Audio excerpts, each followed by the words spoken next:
national anthem.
Requires all educational institutions, including colleges and universities, which receive federal funding from any agency, to have programming for Constitution Day.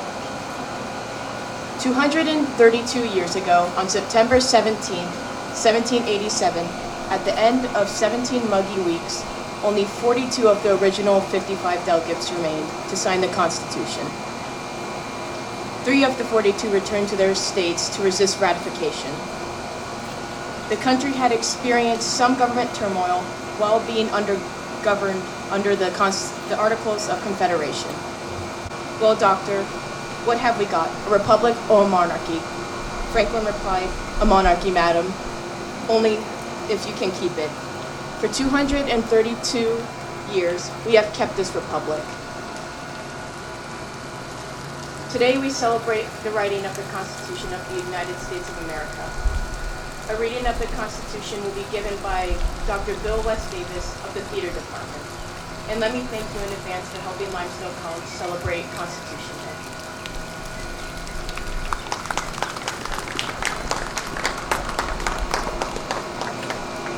Ladies and gentlemen, the U.S. Constitution, the preamble and the 3 articles. We, the people of the United States, in order to form a more perfect union, establish justice, ensure domestic tranquility, provide for the common defense, promote the general welfare, and secure the blessings of liberty to ourselves and our posterity, do ordain and establish this Constitution for the United States of America. Article 1, Section 1. All legislative powers herein granted shall be vested in the Congress of the United States, which shall consist of a Senate and House of Representatives. Section 2. The House of Representatives shall be composed of members chosen every 2nd year by the people of the several states, and the electors in each state shall have the qualifications requisite for electors of the most numerous branch of the state legislature. No person shall be a representative who shall not have attained the age of 25 years and been 7 years a citizen of the United States, and who shall not, when elected, be an inhabitant of that state in which he shall be chosen. The actual enumeration shall be made within 3 years after the first meeting of the Congress of the United States, and within every subsequent term of 10 years, in such manner as they shall be by law direct. The number of representatives shall not exceed 1 for every 30,000, but each state shall have at least 1 representative. When vacancies happen in the representation from any state, the executive authority thereof shall issue writs of election to fill such vacancies. The House of Representatives shall choose their Speaker and other officers, and shall have the sole power of impeachment. Section 3. The Senate of the United States shall be composed of 2 senators from each state for 6 years, and each senator shall have 1 vote. Immediately after they shall be assembled in consequence of the first election, they shall be divided as equally as may be into 3 classes. The seats of the senators of the first class shall be vacated at the expiration of the second year, of the second class at the expiration of the 4th year, and of the third class at the expiration of the 6th year, so that 1/3 may be chosen every second year. No person shall be a senator who shall not have attained to the age of 30 years and been 9 years a citizen of the United States, and who shall not, when elected, be an inhabitant of that state for which he shall be chosen. The Vice President of the United States shall be President of the Senate, but shall have no vote unless they be equally divided. The Senate shall choose their other officers, and also a President pro tempore in the absence of the Vice President, or when he shall exercise the office of President of the United States. The Senate shall have the sole power to try all impeachments. When sitting for that purpose, they shall be on oath or affirmation. When the President of the United States is tried, the Chief Justice shall preside, and no person shall be convicted without the concurrence of 2/3 of the members present. Judgment in cases of impeachment shall not extend further than to removal from office and disqualification to hold and enjoy any office of honor, trust, or profit under the United States, but the party convicted shall nevertheless be liable and subject to indictment, trial, judgment, and punishment according to law. Section 4.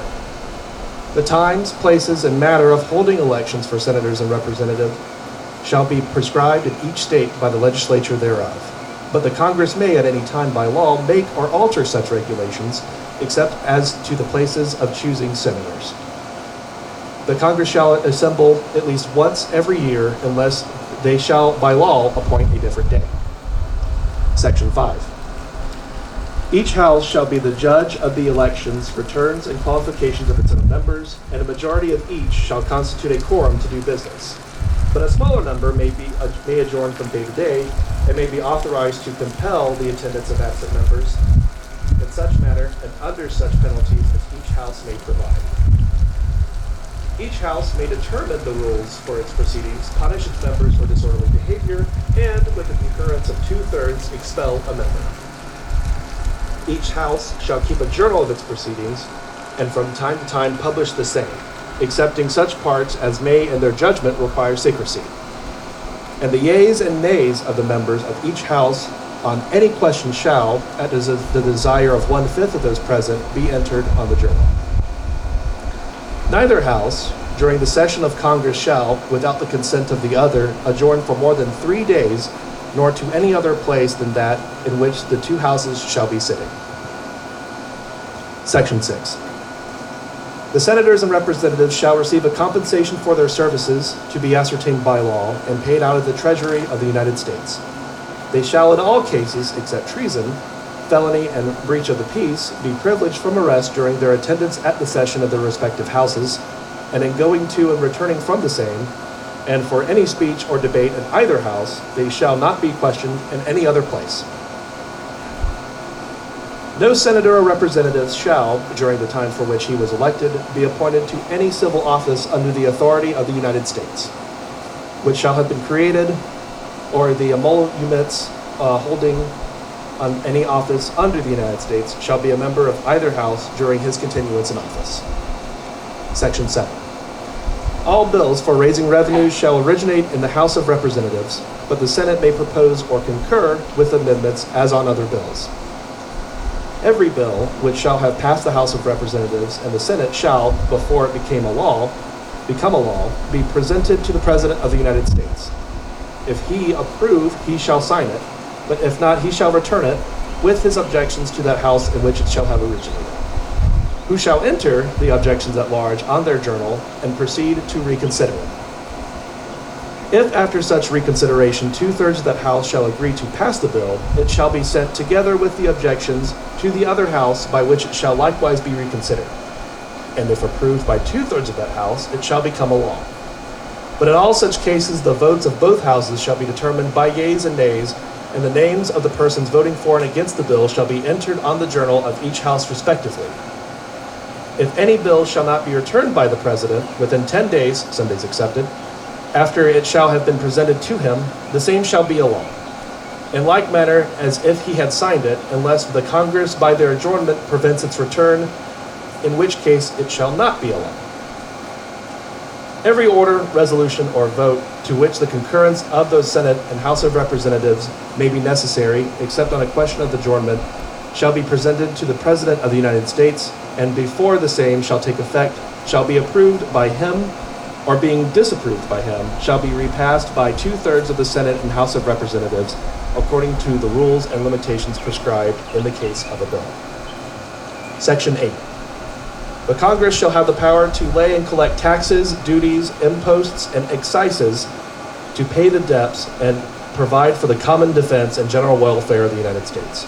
But all duties, imposts, and excises shall be uniform throughout the United States. To raise and support armies, but no appropriation of money to that use shall be for a longer term than 2 years. To provide and maintain a navy. To make rules for the government and regulation of the land and naval forces. To provide for calling forth the militia to execute the laws of the Union, suppress the insurrections, and repel invasions. To provide for organizing, arming, and disciplining the militia, and for governing such part of them as may be employed in the service of the United States, reserving to the states respectively the appointment of the officers and the authority of training the militia according to the discipline prescribed by Congress.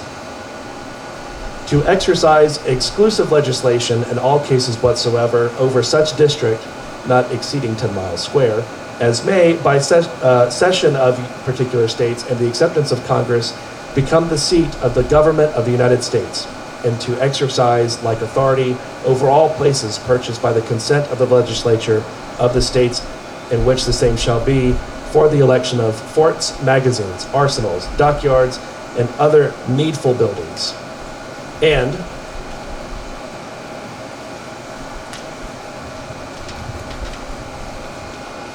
to make all laws which shall be necessary and proper for carrying into execution the foregoing powers and all other powers vested by the Constitution in the government of the United States or in any department or officer thereof. Article 2, Section 1.